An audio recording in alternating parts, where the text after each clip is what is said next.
Hi everybody. Today I just wanted to have a quick talk. I wanted to have a talk about the capability and the capacity to love and for someone to love you.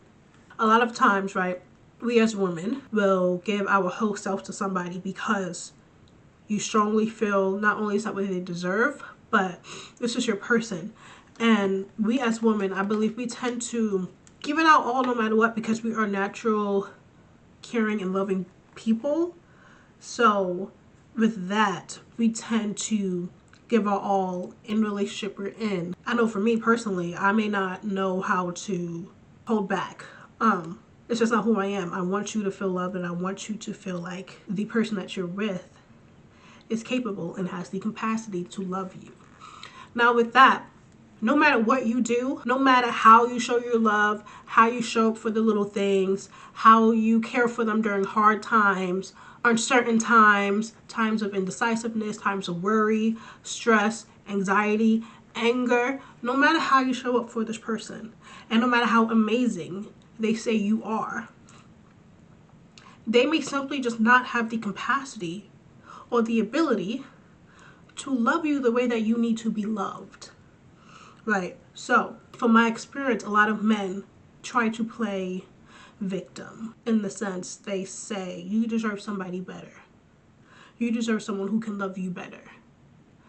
I am not able to meet your expectations. So don't wait for me. Don't basically love me. How would someone not love you at this moment in time where you've spent months together?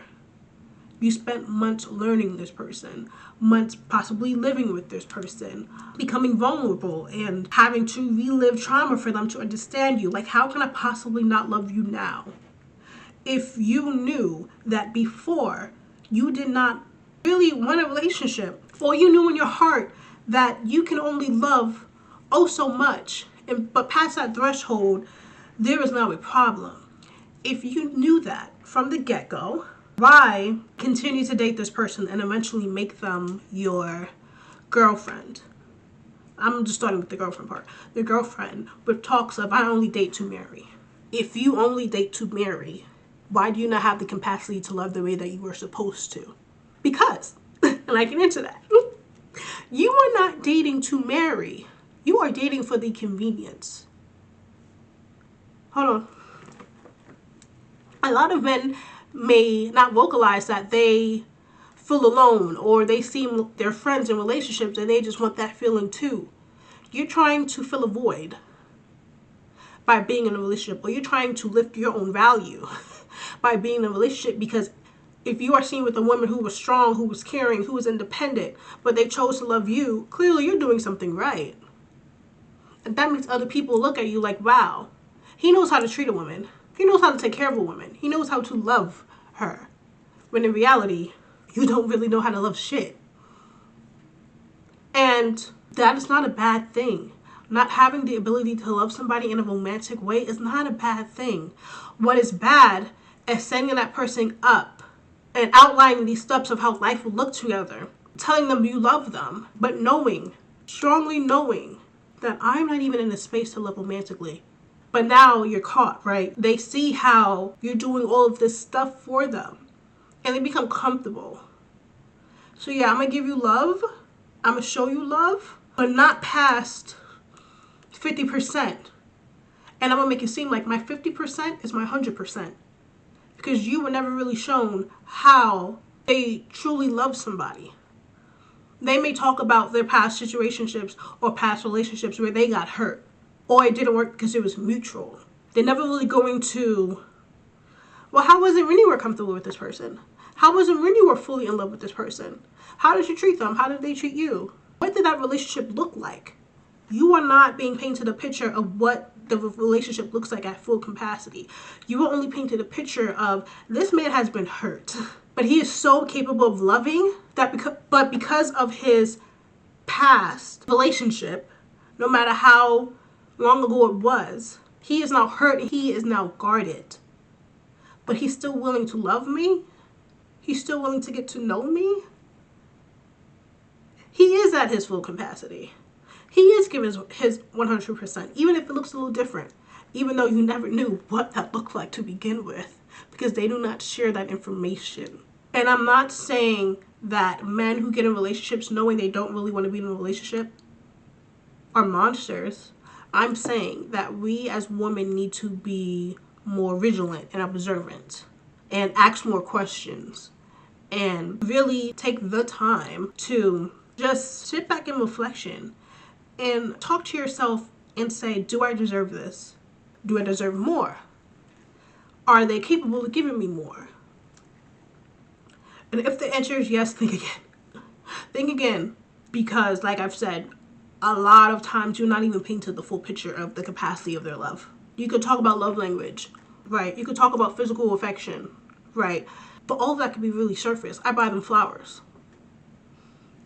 I am a woman who, I never really got a lot of flowers before. But you are to not applaud a fish for swimming. They were designed to swim. Like a man is designed to care for, protect, and love their partner. So those simple shit like flowers, yes, is really thoughtful. It's extremely thoughtful, right? But that is honestly just level 1 of what they should be doing. How do they communicate with you when you're upset? Or when they're upset? How do they care for you in times of conflict, right? He may be upset, but you're crying. What does that look like? Is he able to still comfort you in those times of anger? Is he able to pause his emotions for a second because he sees that his partner is hurting emotionally, which turns into mentally, which a lot of times can turn into physically? Let me help her feel at ease so that she understands that this anger I'm feeling is not the end of us. This anger I'm feeling is not because you are a bad person. This anger I'm feeling is simply because of the circumstance at hand. How are they able to handle that? That's a big telltale sign of, maybe this is my person. Maybe they are loving me at their full capacity, or they're just here when it's good. When the good is good, it's great. But when the bad is even just like a pinch, it's too much. Conflict should never be too much in a relationship to a point where it fails. So, to circle back to what I was saying, it is not your fault as a woman that a man is unable to love you to their full capacity. You have done nothing wrong. Unless you have, then, check yourself as well. But if you generally feel as though you have done nothing wrong, saying that you haven't. I've been told multiple times I'm a great girl. If I'm so great, why don't you want to be with me? But then I had to start saying, I am great. And I'm sorry for you that you do not want to be with me. And I'm disappointed in myself for not realizing that sooner. However, their incapability, their insecurities, their anger, their guilt is all on them. So make sure moving forward, and this is also for me too, make sure moving forward that whoever you decide to give the opportunity to love you is actually loving you and not the convenience of being with you. That would be so hard. And I don't want anybody else to be in pain. And we'll talk again.